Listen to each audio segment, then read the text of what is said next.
Good morning, dearest friends. Welcome. It is Friday, the 19th of Shvat, the 21st of January, and we're gathered here to study the entire Talmud, one page, one line at a time. At the present, we are studying Maseches Shabbos, chapter 11. We are on page 99b. By next week, no matter the scheduling changes, we'll be on to page 100 of the Talmud, and that is worthy of celebration and the Yashar Koyach to all those who are part of making that happen. We are dedicating today's learning first and foremost for the well-being of the dear members of our Chabura and their households. They should only have health and happiness and koyach and good circumstances to continue to be a part of this wonderful Chabura, and more broadly have the good health to enjoy all wonderful brachas. Today we marked the conclusion of Today we mark the conclusion of Shiva for someone called Shalom Eliezer ben David. So I want to mention his name. I also want to mention Mina Benjamin's father. She is finishing Shiva today before Shabbos, her Shlomo ben Leib. And so we'll dedicate our learning in particular for the neshamas of those two individuals. And we'll also mention someone who actually is finishing Shiva, but she herself is in the hospital. So a special refuah shlema for Janet Leah Bas Estreya. And again, for all the names that we have in our Chabura and our dear members of the Chabura and their households. We started talking about another space in the discussion of carrying, namely this unique dynamics, unique circumstances, dynamics as it pertains to creative reshuyot issues. As we know, to carry on Shabbos, there are two general things that need to be considered. We need to consider the domains wherein the item started and where it ended, where it landed or was placed. And we also need to consider the method in which the item moved. So where it moved to and how it was moved. And so our Gemara generally started off talking about zurika, throwing, which is different than placing or carrying. And now we are talking about getting into some specifics about the reshuyot, the domains, and particularly we're talking about in the Mishnah, creative reshus hayachids, or what a reshus hayachid might look like smack in middle of a public domain. And so we talked about a sela, a boulder that protrudes upwards. We also talked about a pit going into the earth, as well as the walls or the mounds around the pit. The general dimensions that the Mishnah mentions is 10 tfachim of height or more, which Mark tells us is approximately 30 inches, maybe a little more, but in that ballpark, and 4 tfachim wide, which, Mark, what does that take us? Is that 12 inches, 15 inches, something in between? That's why it's 3 to 3 point something inches to a tefach. All right, so between 12 and 15, real ballpark, 12 and so we're not talking about a terrible thickness, but a considerable size. Yesterday's Gemara foot by 30, a little less than 2.5 feet. So yesterday's Gemara talked about the relationship of a pit which goes downwards and the wall that goes upwards. It's not something that we might have intuitively suspected, but the diuk, the wording of the Mishnah, we say points to a confirmation or an endorsement of the teaching of Rabbi Yochanan, who says the same, that the wall or the bank, as Rabbi Steinsaltz calls it, helps to count towards the height that would classify a pit as a private domain. We also clarified yesterday, and I have to thank the doctor for bringing it up, that although it's a little bit counterintuitive, and especially with the wording, although we always talk about private domain and public domain, Reshut HaYachid and Reshut HaRabim, we said it has very little to do with property ownership and more to do with the technical dynamics of dimensions, access, and the other factors that we will be considering throughout the course of our Gemara discussion. At the close of yesterday's Gemara, we had Rab Mordechai asking the same question. Was it 3 or 4 rabbis, Abaya, Rava, Rav Yosef, and they all gave the same answer. What was his question? Do we consider throwing something from a public domain into a private domain? Do we consider that a problem, or do we say that because it ends up in a makom ptur, in an area that is not classified as a public or private domain? Why? because inevitably the item is going to be soaring in the airspace above the public domain, which is not a public domain, and it's not a private domain, it's a makom p'tur, and therefore you should be exempt. And all the rabbis said, no way, and our Mishnah clearly says that moving something from a public domain to the item that's 10 tefachim or more high in the private domain is considered carrying, is considered atzah, and there is no waiver because for the fact that it ends up in a makom p'tur, a non-rishus yachid, non-rishus rabbin kind of space. So each of the rabbis said it's our Mishnah, and then Rav Mordechai used some pretty sharp, salty language. You guys are all recycling the same spittle. That doesn't sound like an appetizing proposition, but it's quite a critical statement. And the Gemara asks, why is Rav Mordechai not comfortable accepting their assertion that the Mishnah answers his question? And so the Gemara had to workshop some interesting scenarios where an item might travel from a public domain to a private domain, but never enter above 10 tefachim over the public domain. And that would only be when it's possible to have this item lodged into the Rishus HaYachid without going above 10 tefachim, although that's not usually how we imagine it. There are situations where the Sela, the mound, or whatever else that's a Rishus HaYachid, could have a ledge, a crack, or the ability to receive an object without ever having to be above 10 tefachim. So, Rav Mordechai would claim that when our Mishnah says that taking an item from a public domain to a private domain, you're chayiv, maybe it's only in his hypothetical where the item never goes above 10 tefachim, it never enters a makom p'tur, and so it is seamlessly being transitioned from a public to private domain.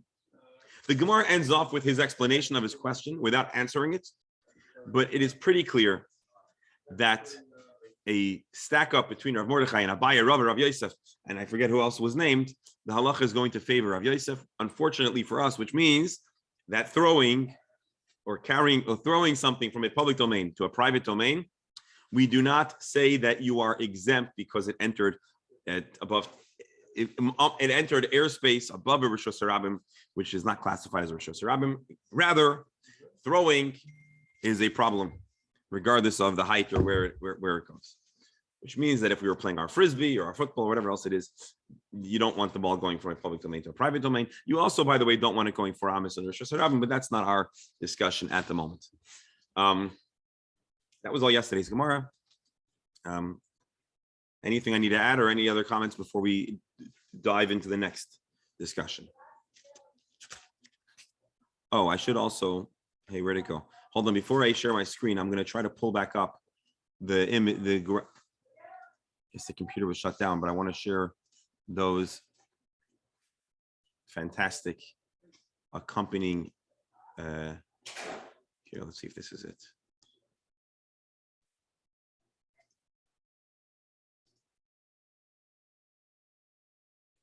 Something here.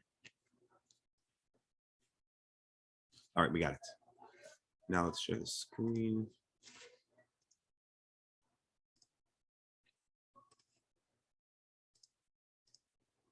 Share screen. Talmud. All right, I believe you can see my screen. Yes. All right, now we're going to continue workshopping and going through these kind of topics. We're going to want to use the. Are you able to share the screen where the English is on the side? Ah, perfect. You see, I read your mind. I wouldn't want to do that. Don't go there.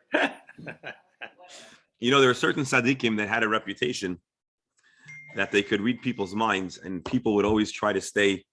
They would always try to stay a little bit away from them, or even, let's say, by the Rebbe. A lot of the younger Hasidim would prefer not to be in his range of vision because they felt that the Rebbe could pick up on their thoughts, and they didn't always want to have that happen. The best line ever about that is a comedian, Wright, who went to a psychic show, and she says to him, "Would you like your fortune told?" And he said, "Not if you have to ask." So I'll tell you, there actually, I forget who it's with. There's a Hasidic tale about a traveler, and he is traveling, and he ends up in a kretschman, an inn, and he's right next door to one of the famous Hasidic rabbis. I don't know if it was from the Sanzer dynasty. I don't recall. A great tzaddik that had a reputation of knowing what was in a person's mind. And so he's all panicked. He's in the room next door, and maybe the Rebbe is going to read his mind. And so he's thinking to himself, does he want to change his room? Does he want to create more distance? I'm not sure why the assumption that if a tzaddik can read your mind, I'm not sure why distance would or wouldn't affect. But and then he's thinking to himself, if the tzaddik reads my mind, well, Hashem also can read my mind, and Hashem puts up with it. So the tzaddik will put up with it too. It's not going to mind. And just at that time, he gets a knock on the door, and the Yid says, the Rebbe says, Rabbi Yid, the Eibishter can put up with your machshavas zaros, even though he can hear them. I can't handle them. You're going to have to turn them down a bit, please. So I don't remember which tzaddik it's about, but there you have it. Amar Rav Miyasha Ambai Rabbi Yechon. Moshe conveyed a question that Rabbi Yechanan asked. Koisel, Rishus HaRabim. You have a public domain, and in that public domain, there is a koisel, a wall. Givaya Hasara, which has 10 tefachim of height. Ve'enoi rachav arba, but it does not have a thickness, a width of 4 tefachim. Umukav lekarmelis, and it surrounds an area that's classified as a karmelis.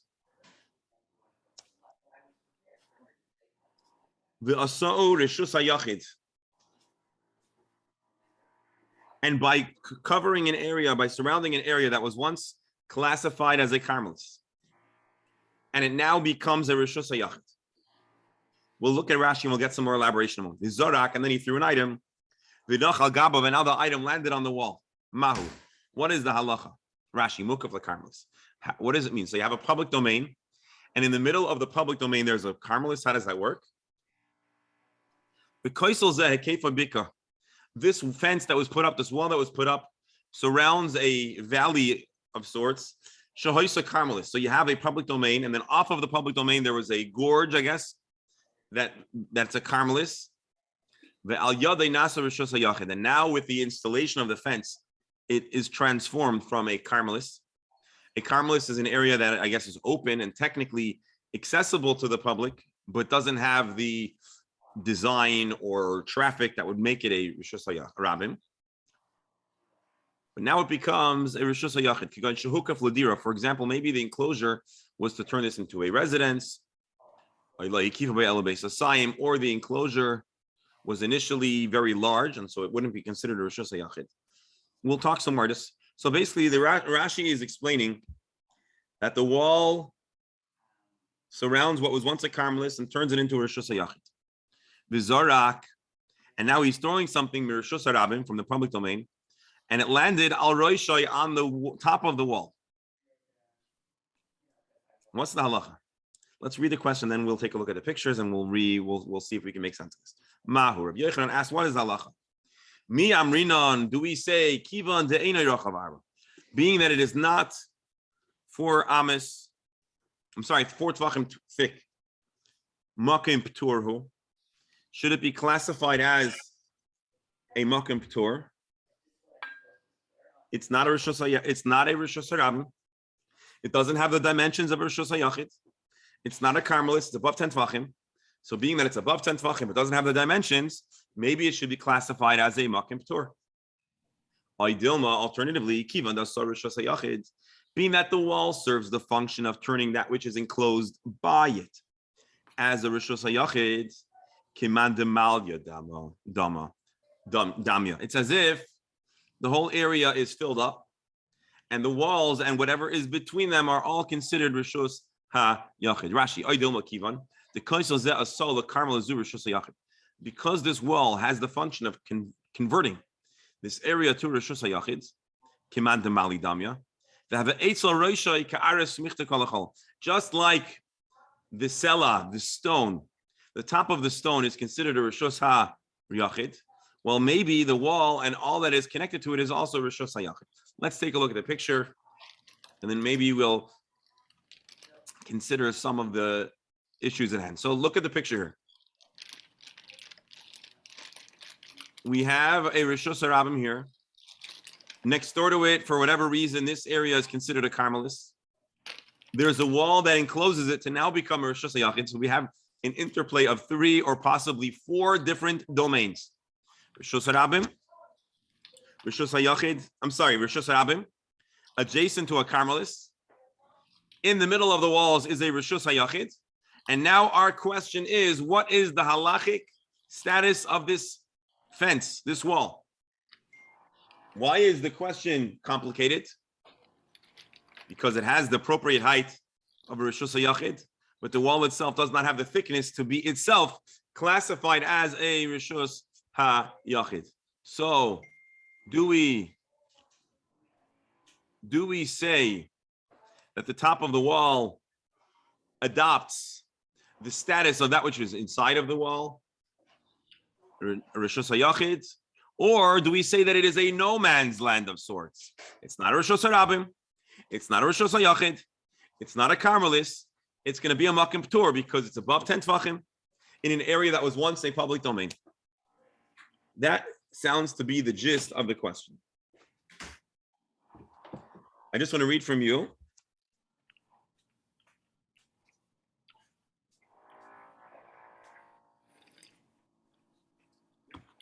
Hold on.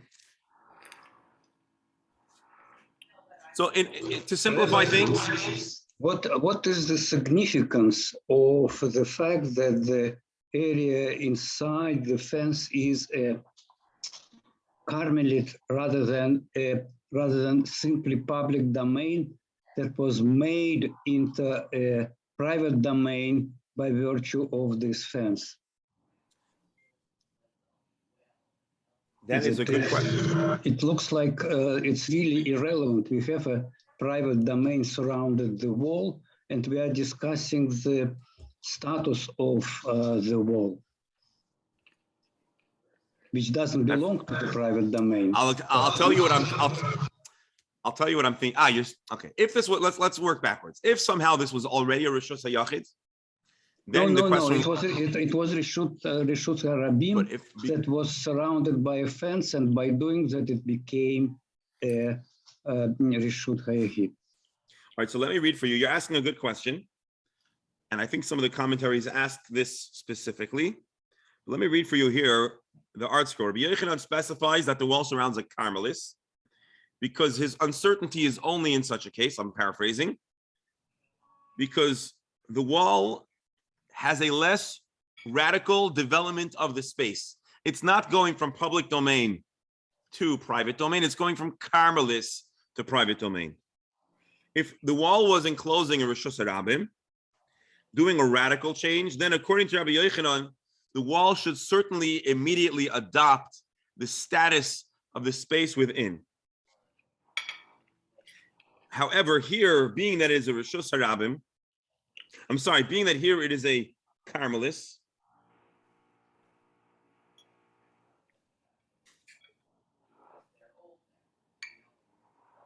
so it already is not a biblical public domain.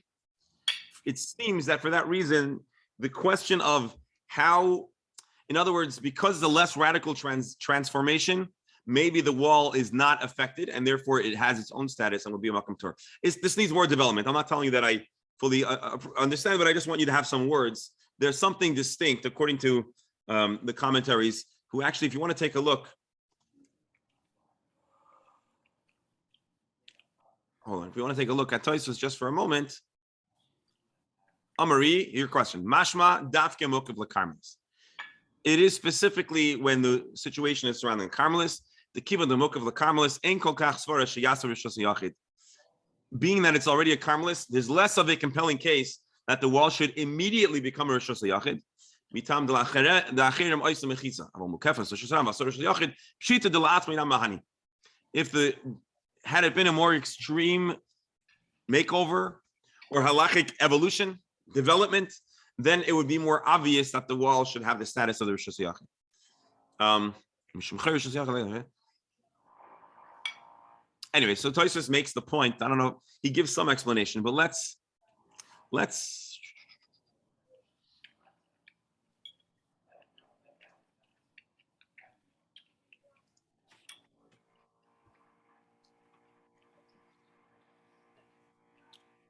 All right. If you want to see some more words, The Rashba says, what's unique about a Makom Ptur is, Mikara Haya Makom Ptur. Initially, the space of the wall was a Makom Ptur.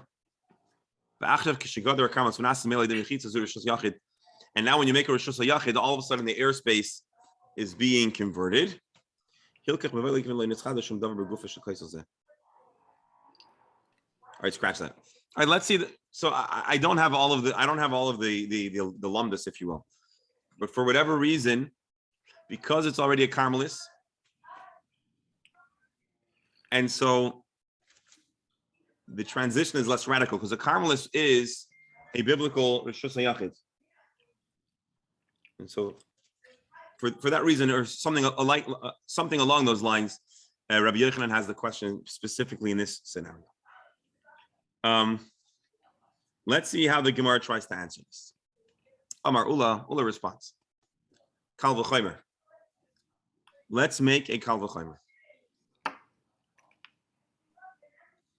Lacherim oisa mechitza.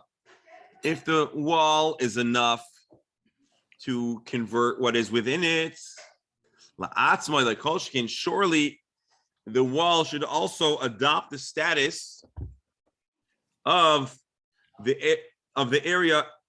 If the wall is affecting change, it should also be swept along with the change it is creating. This answer ignores the issue that I asked before, that is, in this answer, it is not important that the area inside the Mechitza is a Carmelit. Tosfos will tell you, Tosfos will respond to you as follows, if I understand correctly. Tosfos will tell you that, to me, when the wall converts a Rishus HaRabim to Rishus HaYachid, it obviously schleps it along. In a case where it's not as obvious, what do you say? And Ola says, no, the same logic should be extended here.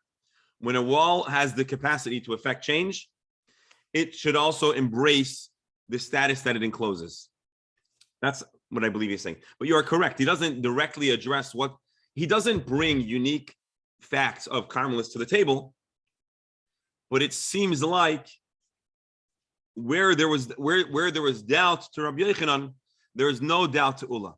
Professor, let me rephrase your question. Ula has a reason to say that the wall should have the status of a Rishus HaYachid. The question remains, does Rabbi Yochanan accept his answer? Ula is giving an answer, but we don't know if Rabbi Yochanan accepts it because he doesn't address the primary issues Rabbi Yochanan brings up. So I think your comment your question, which is really a clarifying question, stands. We don't know where Rabbi Yochanan would hold on this based on Ula's statement. But let's see the halachic itmer nami. And we've been taught as follows: Amar Rabbi Chia Barashi Marav, V'chein Amar Rabbi Yitzchak Amar Rabbi Yochanan. Perhaps the question that was once echoed by Rabbi Yochanan was clarified. Koisel Rishus HaRabim. If there's a wall adjacent in the Rishus HaRabim, Gvoya Asar with 10 tvachim high, Ve'eni Rochav Arba, and it's not 4 amastik, so it doesn't become its own Rishus HaYachid, Umukav LeKarmelis, but it is surrounding an area that was once a Carmelis. Vasar Rishus HaYachid. Right, these are obvious. The Gemara takes the extra effort to say these details. Obviously, it is with precision. V'zark Menach Agabav, Chayav he is Chayav. Why? If the wall has the capacity to affect something else to become a Rishus HaYachid, namely the area it's enclosing, la'atzmai like kolshikin, certainly the top of the wall should also obtain the same halachic status. Bear with me just a moment. Bye. Yes. I find it a strange way to try to Oislernen from here, because I was surprised that for the first time we have width as a measurement. Usually we have height, etc. So we say you have to height and width, and the next thing we ask a question: what if there's no width or not enough? Right. It's like a strange way to learn something. Why is it a strange way? Giving a principle. The argument should have been: why do we measure height and width before we go to all this? So first of all, the Gemara is sometimes follows, as we said, the format of a naturally unfolding conversation, and so it's not unheard of for the Gemara to assume that we know certain things and then address those things that we assume that we're presumed to know. But more specifically, I would tell you that the development of our Gemara is as follows. Our Mishnah asserts that a Rishus HaYachid means a place that has 10 tfachim of height and 4 tfachim of width. Now the Gemara says, well, hey, 1 second. Is it plausible that there are scenarios where something that does not have those 4 tfachim of width could yet be considered a Rishus HaYachid? Rabbi Yochanan asked that question, and the answer seems to be affirmative. Yes, you could sometimes have a Rishus HaYachid, even if it doesn't have 4 tfachim of width. When that wall actually encloses an area and creates a Rishus HaYachid. Now let's think for a second. If you have a proper house, obviously the walls are going to be part of the Rishus HaYachid. Isn't Professor? Are you there, Professor? Maybe not. Anyways, a house, because really every house, if you think about it, let's say you have a public domain, and then you buy the land and you build a wall and you enclose it. It's always by definition walls turning something into a Rishus HaYachid. Here, apparently, what's unique is it's not quite a space that was once public and now becoming a house. It's a place that's, for whatever reason, already awkward or quirky or unique. It's been enclosed. The halachic status now becomes a Rishus HaYachid by virtue of its enclosure and its walls. Our only question is, does the wall itself, because it's so thin, does it adopt the halachic status of the wall or not? And that remains, or that was the question that's now been answered by the Gemara.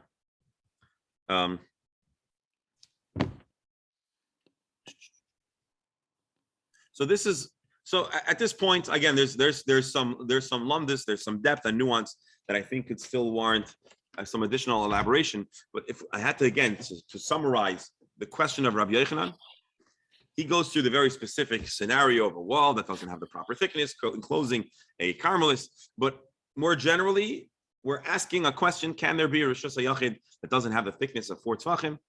And we found a scenario, this scenario. Let's do another question. Oh, I'm sorry. Let's take a look if the pictures add anything.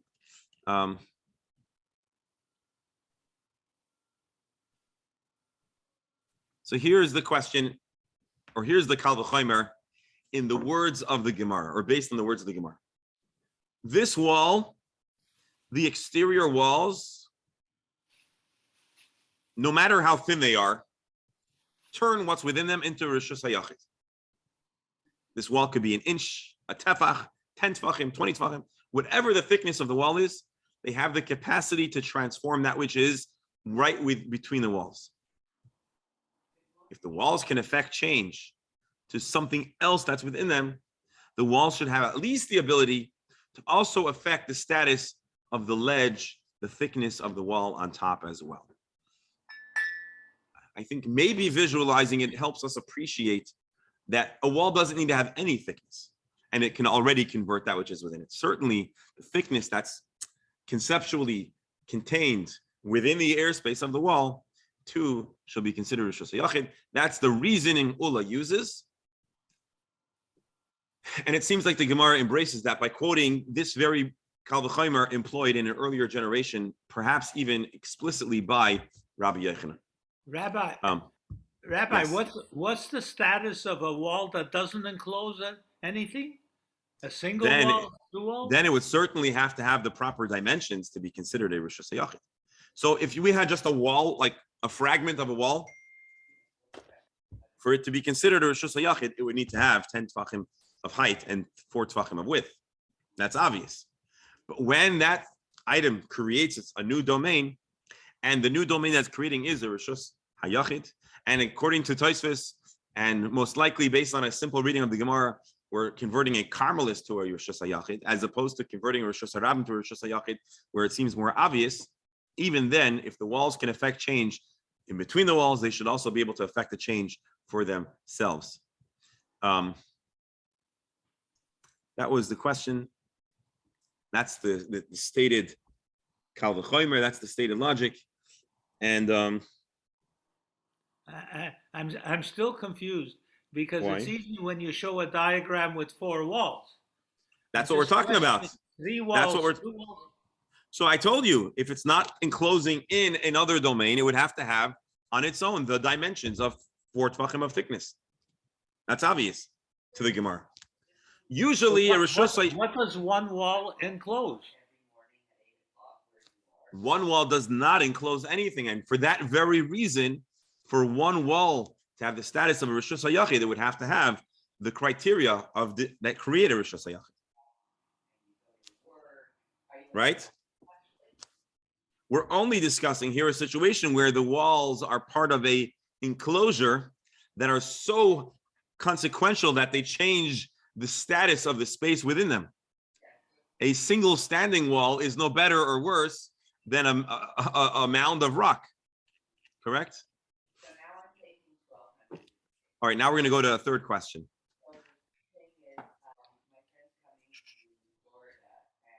Rabbi Yochanan further asked, Bar Tisha, suppose you have a pit that does not have the criteria to be a Rishus HaYachid because it only has 9 Tvachim.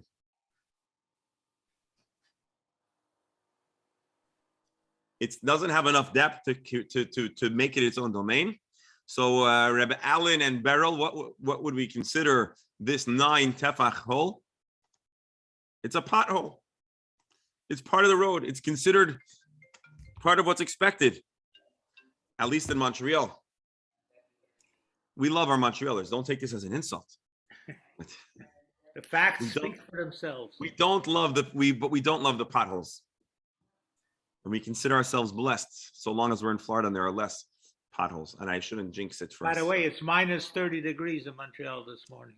So there's other reasons why we're all grateful to be in Florida, for those that are. So Rabbi, minus 30 degrees, 1 wall, 2 walls, 3 walls with Gurnish helfen, unless you have the 4th wall. And a heater. Or some, give me 1 second. Hello, good morning. You're visiting in town or? The hydro company asked people to use. Here, one second. Good morning, welcome. Hi. They have such surges because of the cold. They ask people not to use all the power. Tatiana sent me. Oh, yes. I spoke to you on the phone yesterday or somebody else? No, I came here and talked with the Okay. rabbi's brother. Yes. So do me a favor. I have a class now for another. Sorry. Okay, are you able to wait a few minutes? Yeah, sure. All right, thank you. Okay. Sure. Yeah, sure. Feel at home. You can take any book. We have some Spanish books if that's helpful. All right, sorry, folks. All right, so new question. We have a pit, a pothole, which only has 9 tefachim. Mark, how many inches? 9 tefachim would be 27 inches. Not a great hole for your car to end up in, or oneself either. But right now we're not talking about damages. We'll get there. Right now we're talking simply about the status for the purposes of domains on Shabbos. And then you dug out another clump of earth. And now the pit is 10 tefachim deep. Mahu. What is the halacha? This is a very creative question.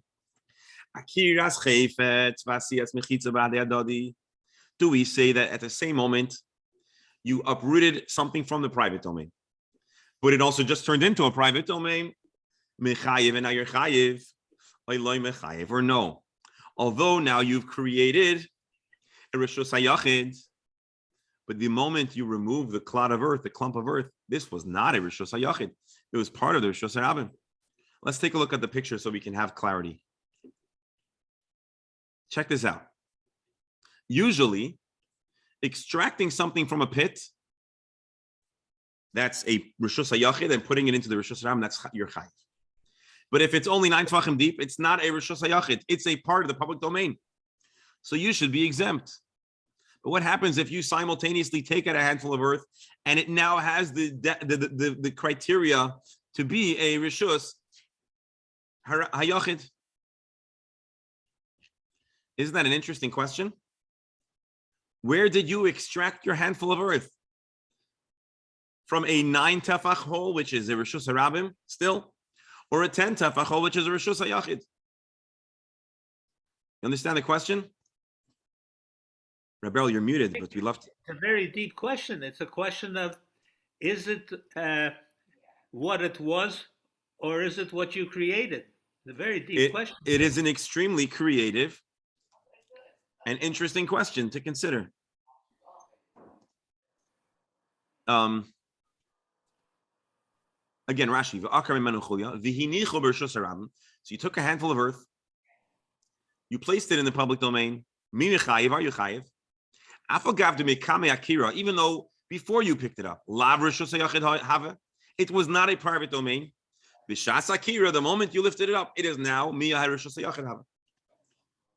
You can ask the opposite also. What's the opposite? You have a 10-foot, a 10 tefach, but and you take a clump out of it, from the side, and you put it on the bottom. Now it becomes a 9 tefachim. You are being mechaven now to the Gemara. The Gemara makes your point as well. Good one. Shkoyach. Suppose you'll say, the walls around the space initially were not 10 tfachim. Loy mechayev, you're not chayev. Now we'll ask Dr. Stamler's question. Now, doctor, let me ask you, as a dentist, what do you do more? Fill in holes or make holes? You're muted. To fill it, you have to make it bigger first. Oh, so in order to put in a and the hole is the only thing. The more you take away from a hole, the bigger you make it. Usually when you take something away from something, you make it smaller. A hole, you make it bigger the more you take away from it. That's why they have gutta percha. Yeah. Gutta percha is for a root canal. It's from my age group. I on a totally off topic, I had an interesting shaila recently that we had to look into, which is that sometimes there's not enough tissue to put in a crown or an implant. And so they have. So you put in the bone. So the question is, what kind of bone? Put in bone. Put in human bone. Can you put in human bone or bovine? So shaila is 2 questions. Can you use human bone? Bovine, of course, would be okay, but can you use human bone? And if you can use human bone, what if the person's a kohen? But there are other options, and you can also use even synthetic. There's synthetic bone also available today. For sure. So the answer is there are easy solutions, but I'm just sharing with you that it was a shaila that recently came up. We spoke to Rav and we had guidance for that specific situation. But I'm sorry. The question wasn't the patient. The question is the dentist is a kohen. Is the dentist who's a kohen? So there's shilas about the shiur, how big it is, how much bone there is. Anyways, interesting question. Not for now, but just we're talking about making holes and filling in holes. So the imtim salamer, here is the dentist question, the doctor's question. If you say that at the time of the extraction of the clot of earth, it was not the walls were not 10 tefachim, therefore you're not chayiv. But let's consider the opposite. You have a pit that has 10 tefachim, and it's a separate domain Rishus HaYachid. And when you took a clot of earth from the public domain and placed it in there. And as you placed it down, it no longer has the dimensions to be a Rishus HaYachid. Mahu. What is the halacha? Hanochas chayfetz. Placement. The placement of the item. V'siluk mechitza. And the shrinking of the walls. Bahadei hadadi. It happens simultaneously. So mechayiv or mechayiv? Are you chayiv or not? Very interesting question. Rashi, siluk mechitza, b'hanacha zu nistalka mechitza sabar. At the placement of this earth, the height of the walls of the pit become diminished. Shenismata mi'asar, it is less than 10 tefachim. Mimahani hai mi'uta lemifter eloi. So does this diminishing of the dimensions of the mechitza help or not? Here we're going to see this answer, but I'm going to end just a few minutes early because there's someone that's waiting over here. Tivshait lei mididei. Let's see if we couldn't resolve this question from Rabbi Yochanan's own teaching. I believe it's Rabbi Yochanan's teaching. Yeah. What's Rabbi Yechanan's teaching? Let's first look at a Mishnah. And then we'll see Rabbi Yechanan's comments. And then we'll see if we might be able to resolve our question of if at the moment of the extraction, you created a bar, you created a separate domain, or at the moment of placement, you canceled the domain, the Rishus HaYachid. The question is, do we look at it that it happened simultaneously and you're chayiv? I'm sorry. Do we look at the extraction as a simultaneous event and you should be chayiv? Or do we look at the installation as a simultaneous event and if it is simultaneous, then you should be exempt, right? Because the placement is the moment that it is no longer.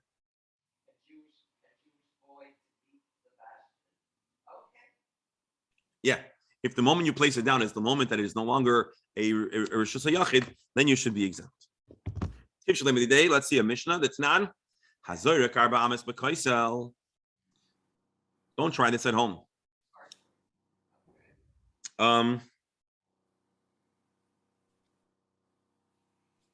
You throw something 4 amas in the public domain and it hits a wall.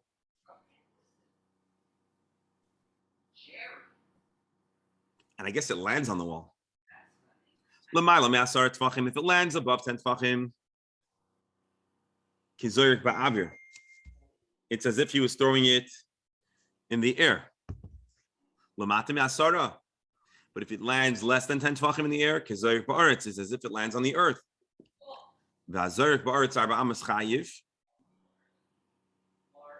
And if you throw something 4 amas on the ground in a Rishus HaRabim, you're chayiv. The Gemara asks, bear with me, I'm going to go through this fast just to get the full statement. We were wondering, it actually never came to land. Why? So here, I have to revise what I'm saying. I don't think it actually. Rabbi, isn't Hold on. Let's see. We wondered. It didn't come to rest on the wall, so there was no formal hanacha. Rabbi Steinsaltz, not Rabbi Steinsaltz. The article here says that it probably bounced, and so the moment that it hit the wall, it never landed. That's not the hanacha. Let's see, and we'll go back and try to figure out. Rabbi Yochanan answers, B'dveila shmeina shanino. This whole discussion about an item being thrown at a wall is a very unique situation. And then we'll give you a modern iteration. We're talking about a juicy, sticky cake of figs. Rashi, shenid bak b'fnei hakosan. So when you threw it at the wall, it's stuck on the wall. So if you threw it on the wall and it landed on the wall, then there was the question of where it lands. Above 10 tefachim, it's in the air, and your potter, lower than 10 tefachim, it landed on the ground. Because it actually landed, it came to rest. V'amai, why are you chayiv hakamemayit barba amois? When it lands on the wall, it lands just short of 4 amos. So our answer is it's not a good analogy. And so let's see Rabbi Steinsaltz's analysis over here. If one threw the cake of figs at a distance exactly 4 cubits, based on Rabbi Yochanan, the object becomes part of the wall. The distance that the cake of figs traveled then is slightly less than 4 cubits. And therefore it should become exempt because you've essentially attached something to the wall. Since Rabbi Yochanan didn't take this into account, apparently in his opinion, when the placement of the object and the elimination of the partition are simultaneous, one is liable. You're not going to be exempt because of a simultaneous episode. And the Gemara answers no. When a clod of figs, juicy, sticky figs hit the wall, it doesn't become really part of the wall because the juicy, sticky figs don't become building material. However, in the instance of our question, you're actually canceling out the pit by sticking it in. So again, we thought we brought in an analogy. What was the analogy? Just like the landing of the clod of earth into the pit makes the pit no longer 10 tefachim deep. It diminishes its size. Maybe when the item hits the wall too, it becomes part of the wall and it lands just short of 4 amos and you should be exempt. And the Gemara answers this is not a good analogy. And before we go back and try to make more sense of this, I just want to say that probably if this text was being constructed now, what would we use instead of a devela shmeina, a juicy cake of figs? Anyone? Help me out over here. How do you test pasta if it's ready, or spaghetti? How do you know spaghetti is fully cooked? You throw it against the wall. So probably today we talk about fully cooked spaghetti. If it hits the wall and it's 4 amas distance or less than 4 amas. But anyways, in those days, I don't think they had spaghetti, but they did have a juicy, sticky fig. So what is the halacha going to be in this situation? So the Gemara is not done. The Gemara is going to continue discussing this interesting dynamic. So again, our initial question is here, look, you have created the full depth of the pit in the moment you removed it, or as you placed it in, it no longer became a pit. And here we're talking about, let me show you the pictures that we were just recently talking about, this fig, how do we call it? This cake of figs. And we said if it lands above 4 amas, if it lands higher than 10 tefachim or lower than 10 tefachim, but think about this, the wall is exactly 4 amas away, but the clod of figs has whatever thickness, it lands just short of the 4 amas. Rechlan still says that you're chayiv, which means that even if there's a simultaneous event that should make you potter, we don't look at the new measurement until after the item has landed. And so technically you threw it 4 amas before it became fused to the wall. And similarly, you put the earth back in before the earth fused to become part of the pit, and now it's too small, you should be already chayiv. The Gemara is not done yet. And for the rest of the discussion, I'm sorry. We said, by the wall, when you hit the wall, this is still clearly distinguishable. It's sticky dates. You could pick it off and eat it. By the pit, when you put the earth in, the earth actually becomes part of the pit. And so it is still plausible that Rabbi Yochanan or the Mishnah would say that you're chayiv here, because ultimately it landed where the surface of the date hit the wall. By the earth, the moment you placed it in, it becomes part of the pit. And now the pit has less than it. And so therefore it is not a perfect analogy, and we cannot necessarily infer the halachic facts of the Mishnah about throwing the sticky, what's it called? The sticky, was it dates? Or is it figs? Figs. It's not a perfect analogy. Yes, Reb Barrow. There's a big difference. The figs eventually will fall off the wall. The earth becomes part of it. That's pretty much what the Gemara is saying. That's what the Gemara is saying. You can't really compare. You can't really compare the two. Again, you want to see it in the words of the Gemara. Hasam loy mevatala, hachel mevatala. In the earth, into the pit, it becomes part of the pit. It's bottle. The earth does not retain its distinct identity once it's put into a pit. The figs never fuse. They never become one. They never really become permanently attached to the wall. They maintain their identity, and we could walk by. Again, I don't know, sanitary concerns aside, technically you could pick it off and start and continue eating it. We'll have to ask a question if there's a 5-second rule about when the figs hit the wall. I don't know, but that is the question. My dear friends, with Hashem's help, on Monday, we'll continue this Gemara. With Hashem's help, on Monday, we will turn the page to page 100 of the Talmud. And may Hashem bless all the dear members of this Chabura with a peaceful, healthy, uplifting, nachas-filled Shabbos and weekend. And again, unless you're in the Lamer, which I don't know if you can go onto your balcony, and I'm sorry to rub it in, but find a way to peek onto the streets, and you'll see all the Yeshiva Week people from Brooklyn and Jersey and wherever else they may be. And so Sunday there's no class for sure, Rabbi, right? Yeah, let's just say Sunday there's no class. Monday there'll be a class. Okay. Tuesday, Wednesday, Thursday, in adherence of Yeshiva Week, there won't be a class, and then Friday, with Hashem's help, we'll resume. You know, the famous joke about the Rebbe who gets up in Yeshiva and he tells everyone that Yeshiva Week is a time to not stop learning, but to double learning, and then he runs out to catch his flight to Miami. So anyways, but you should have a healthy, happy Yeshiva Week. And yasher koach to all. And thank you. Shabbos. Shabbos. Shabbos. Yasher koach. So.